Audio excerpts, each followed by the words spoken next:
সালামু আলাইকুম। তো বন্ধুরা, সম্পত্তির দাম যেহেতু বৃদ্ধি পাচ্ছে, এখন ১ শতক, ১ অযুতাংশ, ১ ইঞ্চি, ১ ফিট জায়গা নিয়েও মারামারি হচ্ছে। তো বাংলাদেশের প্রত্যন্ত অনেক অঞ্চল থেকে বিভিন্ন সার্ভেয়াররা আমাদেরকে মেসেজ পাঠান যে ভাই আমার অঞ্চলে এখনও গড় পদ্ধতিতেই কি করা হয়, সম্পত্তি পরিমাপ করা হয়। তাদেরকে কিছু বলতে গেলে তারা শুনে না, যেহেতু তারা পুরাতন, অনেক বৃদ্ধ হয়ে গেছে। তারা বলে যে জমি এভাবে মাপতে হয়। তো প্রথমে একটু দেখি যে গড় পদ্ধতিতে আমরা জমিটা মাপি আগে। তো ধরেন আপনার এই জমিটা, এইটা লম্বাটা পাইলেন আপনি 50 ফিট, এদিকে চওড়া পাইলেন 20 ফিট, এইদিকে পাইলেন লম্বা 40 ফিট, এইদিকে 30 ফিট। নর্মালি এইরকম সম্পত্তি আপনি যদি পান, এইভাবে আমরা পূর্বে পরিমাপ করতাম, বা নর্মালি কিছু অঞ্চলে এখনও পরিমাপ করে। তো এটার জন্য আমরা কি করি, সর্বপ্রথম গড় দৈর্ঘ্য নির্ণয় করি। তাহলে 50 ফিট লম্বা প্লাস 40 ফিট চওড়া। তো যেহেতু আমরা গড় দৈর্ঘ্য নির্ণয় করব, 2 দ্বারা আমরা ভাগ দেই। তো 2 দ্বারা যদি আমরা ভাগ দিই, এখানে আমরা পাবো 45 আমাদের এই ফিট। গড় দৈর্ঘ্য বের হয়ে গেল। তখন আমরা গড় প্রস্থ বের করি, এই যে 30 ফিট প্লাস হচ্ছে আমাদের 20 ফিট ভাগ হচ্ছে 2 সমান হচ্ছে 25 ফিট। তাহলে আমরা কি পাইলাম, এর দৈর্ঘ্য পাইলাম এবং প্রস্থ পাইলাম। তখন এখানে আমরা বর্গক্ষেত্রের যে সূত্র সেটি প্রয়োগ করি, অর্থাৎ a গুণন b প্রয়োগ করি। তো এখানে যদি a গুণন b প্রয়োগ করি, 45 গুণন হচ্ছে আমাদের 25। এইটা গুণন করে যে ক্ষেত্রফলটা আসবে, আপনিও যদি আপনার মোবাইল থাকে সেই মোবাইলে আপনি একটু গুণ করে দেখতে পারেন যে আসলে কত আসতেছে আমাদের গুণফলটা।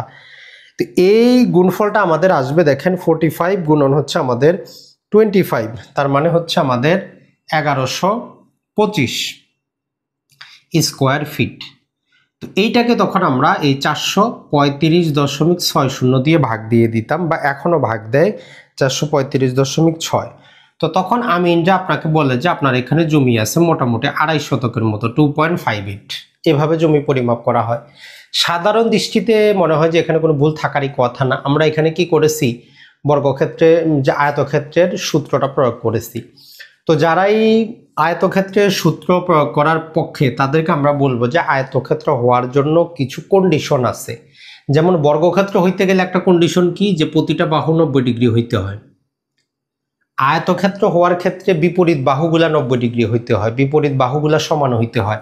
অর্থাৎ এই বাহুটা 50 যদি হয়, এই বাহুটা অবশ্যই 50 হইতে হবে। এটা যদি 20 হয়, এই বাহুটাও 20 হইতে হবে। বিপরীত বাহুগুলো অবশ্যই কি হইতে হবে, 90 ডিগ্রি হইতে হবে। অর্থাৎ এই একটা বাহু অবশ্যই 90 ডিগ্রি হবে এখানে, এবং অপরদিকে এইখানে একটা বাহুও 90 ডিগ্রি হবে। তবেই সেটা আমরা কি করতে পারবো, 100% রূপে বর্গক্ষেত্র বলতে পারবো। যেহেতু এটা আমাদের হাওলাত করা, ধরে নেওয়া বর্গক্ষেত্র, তাই এটার মাধ্যমে সম্পত্তি মাপলে 100% ঠিক আসবে না। তবে হ্যাঁ, এতটুকু আমরা বলতে পারি, এইখানে যেহেতু ব্যবধানটা কত দেখেন, মাত্র 10 ফিটের ব্যবধান, 40 তো এই ছোট পরিমাণ জায়গা যদি হয়, এদিকে 50 এদিকে 40, তাহলে জমিতে অতটা পার্থক্য আসে না। মোটে হয়তো আপনার 3-4 স্কোয়ার ফিট পার্থক্য আসবে। কিন্তু যখন দেখবেন যে এইখানে আপনার পরিমাপ করতেছেন আপনি এইরকম, এখানে হচ্ছে 100 ফিট, এখানে হচ্ছে 50 ফিট, এখানে হচ্ছে 20 ফিট, এখানে হচ্ছে যে 50 ফিট, এই রকম সম্পত্তি যখন আপনি বর্গক্ষেত্রে ক্ষেত্রফল দিয়ে কি করবেন, কাজ করবেন, তখন অনেক প্রায় 1.5 শতক সম্পত্তি সমস্যা হবে। তো এই জন্য এই সূত্র জাস্ট আমরা একটা ধারণা নেওয়ার জন্য বলতে পারি, প্রয়োগ করতে পারি যে আনুমানিক কতটুকু জমি আছে এতটুকুর জন্য। কিন্তু যখন ক্রয় বিক্রয় হবে, আরেকজন সম্পত্তি কিনবে, কেন আপনি তার এই যেখানে 1 শতক সম্পত্তির দাম 10 লাখ, 20 লাখ, 30 লাখ, কেন আপনি তাকে ঠকাচ্ছেন? তাই যেইটা আয়তক্ষেত্র বাস্তবে না, সেখানে আয়তক্ষেত্রের সূত্র প্রয়োগ করা যাবে না। যারা ভিডিওটা দেখতেছেন অবশ্যই নিজেকে প্রশ্ন করবেন, যেটা আয়তক্ষেত্র না, প্রয়োজনে ক্লাস 9-10 বইটা আপনি খুলেন, প্রয়োজনে ইউটিউবে সার্চ দেন, আয়তক্ষেত্র কাকে বলে দেখেন, বর্গক্ষেত্র কাকে বলে দেখেন। জমি মাপা মানে হচ্ছে আমাদের ক্ষেত্রফলটা বের করা। এখন ক্ষেত্রফলটা তো আপনাকে উপযুক্ত সূত্র দিয়ে বের করতে হবে, তাই না? পূর্বে জমির দাম কম ছিল, জমির অভাব ছিল না, মানুষ হাতে জমি পরিমাপ করে বিক্রি করে দিচ্ছে। এখন 1 অযুতাংশ জমির দাম 10 লাখ টাকা, শতকের দাম প্রায় 1 কোটি, 1.5 কোটি, 2 কোটি টাকা, কাঠার দাম 10 কোটি টাকাও চলতেছে। তো এই জন্য এই কাজটা আপনারা করবেন না। এখন আসি তাহলে কিভাবে পরিমাপ করবেন। তো দেখেন, যদি এরকম হয়, তখন আপনি মাঝখান বরাবর একটা মাপ নেবেন। মাপ নেওয়ার পর 2টা ত্রিভুজে বিভক্ত হয়ে যাবে, যাদেরকে আমরা বলি যে বিষমবাহু ত্রিভুজ। আর এই বিষমবাহু ত্রিভুজের ক্ষেত্রফল নির্ণয় করার জন্য আমরা হ্যারন্স ফর্মুলা বলে একটা ফর্মুলা পাই। কি হ্যারন্স ফর্মুলা? তো সেই হ্যারন্স ফর্মুলাটা আমরা সবাই জানি। এ যদি আমরা এখানে দেই, হ্যারন্স ফর্মুলাটা আপনাদের সবারই মুখস্থ থাকার কথা। অ্যাশ দেই, S minus A, S minus B, S minus C. তো এইভাবে আমাদের হ্যারন্স ফর্মুলা আছে। বর্তমানে বিভিন্ন মোবাইল অ্যাপস আছে, কিছুই করতে হবে না। আপনি শুধু এই বাহু, এই 3 বাহুটা পরিমাপ করবেন, ওই অ্যাপসের মধ্যে শুধু এন্ট্রি করবেন, সাথে সাথে আপনার জন্য কি ক্ষেত্রফলটা বের হয়ে চলে আসবে। আপনাকে এই যে সূত্রটা, এটা স্তর ভিত্তিক করতে হবে না। তারপর আমরা একটু শিখাই দিই যে কিভাবে করবেন। এইখানে যে আমরা অ্যাশটা দিলাম, অ্যাশটা হচ্ছে যে এই ধরেন যে এই বাহু, এটা এ, এটা হচ্ছে বি, এটা হচ্ছে সি, এই 3টা বাহু। এই অ্যাশ সমান সমান হচ্ছে আমাদের এ প্লাস বি প্লাস সি। যদি এটা 50, এটা 30 ধরলাম, এটা হচ্ছে আমাদের 40, তাহলে এখানে আমাদের 50 প্লাস 30 প্লাস হচ্ছে যে আমাদের, তো এটা একটু বড় হবে আরও, 60 দেই, 60। তো তাহলে আমাদের এইখানে ধরেন যে 110 আর 140।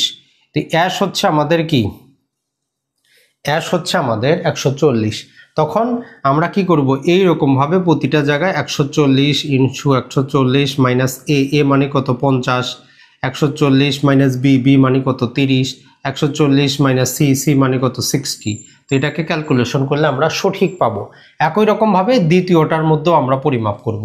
যদি কোনো কারণবশত আমরা মাঝের এই মাপটা না নিতে পারি, তারপরেও আমাদের বিভিন্ন সূত্র আছে, আমরা কোণের পরিমাপ বের করেও কি করতে পারি, এইটার ক্ষেত্রফল বের করতে পারি। তো এইরকমভাবে বলবো যে আপনারা এখনো সময় আছে, যারা সার্ভেয়ার আছেন, আমিন আছেন, যারা পুরাতন, একটু শেখার চেষ্টা করেন যে কিভাবে সম্পত্তির ক্ষেত্রফলগুলো বের করা হয়। আর আপনি যদি এখন পড়াশোনা নাও করতে চান, মোবাইলে অ্যাপসটা ব্যবহার করা শিখেন, সেই অ্যাপসের মধ্যে শুধুমাত্র আপনি কি করে হিসাব করে এন্ট্রি করে দেন যে কোনটা বর্গক্ষেত্র, কোনটা আয়তক্ষেত্র, কোনটা হ্যারন্স ফর্মুলা। এইভাবে আপনি খুব সহজে ভালো একজন সার্ভেয়ার আমিন হইতে পারবেন। এটা ছাড়া বর্তমান তো ধীরে ধীরে এই যে নকশাগুলো পরিমাপ করার জন্য মোবাইলে অ্যাপস চলে আসতেছে, ওই মোবাইল অ্যাপসের মাধ্যমে নকশাও পরিমাপ করতে পারবেন।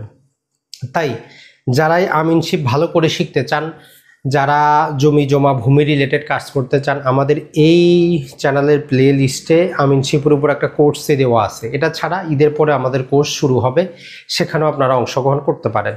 আজকের এই ভিডিওটা শুধু এই জন্যই তৈরি করা, যেহেতু অনেক সার্ভেয়ার যারা আমাদের কাছ থেকে কোচিং করেছেন, সূত্রগুলো শিখেছেন, তারা যখন মাঠে কাজ করতে যাচ্ছেন, ওই সমস্ত পুরাতন যারা আমিন আছে, সার্ভেয়ার আছে, এদের বাধার সম্মুখীন হচ্ছেন। তো মনে রাখবেন, আপনি জমি মাপার মানে হচ্ছে জমির ক্ষেত্রফল বের করা। তো ভিডিওটা যারা দেখলেন তাদের জন্য জাস্ট আমরা একটু সংক্ষিপ্ত আকারে একটু বোনাস দিয়ে দেই, যে জমি মাপার কনসেপ্টটা একটু ক্লিয়ার করে দেই। যে জমি মাপা মানে হচ্ছে ক্ষেত্রফল মাপা। ধরেন যে আপনার জমিটা এরকম বর্গাকার হইতে পারে, আপনার জমিটা আয়তাকার হইতে পারে, ত্রিভুজাকার হইতে পারে, গোলাকার হইতে পারে, এইরকম অনিয়মিত আকারের হইতে পারে। তো আমাদেরকে শিখতে হবে যে কোন সূত্রে বর্গক্ষেত্রে ক্ষেত্রফল বের করা যাবে, কোন সূত্রে আয়তক্ষেত্রে ক্ষেত্রফল বের করা যাবে, ত্রিভুজের ক্ষেত্রফল কোন সূত্রে, এই বৃত্তের ক্ষেত্রফল কোন সূত্রে, অনিয়মিত ত্রিভুজের ক্ষেত্রফলটা কোন সূত্রে। এই সূত্রগুলো যদি আমরা একটু জানি, এগুলো যদি আমরা প্রয়োগ করি, আমরা নিজেরাই সার্ভেয়ার হয়ে যাব। পরে জাস্ট আমরা ওই ক্ষেত্রফলটাকে একটা নির্দিষ্ট একর দিয়ে ভাগ করব। যেমন 435.60কে আমরা কি বলেছি, যে এটা সমান 1 শতক, 1 ডেসিমাল, 1 ডিসিম। আশা করি বন্ধুরা আপনারা বুঝতে পেরেছেন। সবাইকে ঈদ মোবারক, ঈদের শুভেচ্ছা। দেখা হবে ঈদের পরে। ভালো থাকবেন, সুস্থ থাকবেন। ভিডিওটা বেশি বেশি শেয়ার করবেন তাদের কাছে যারা আসলে বুঝতে চায়।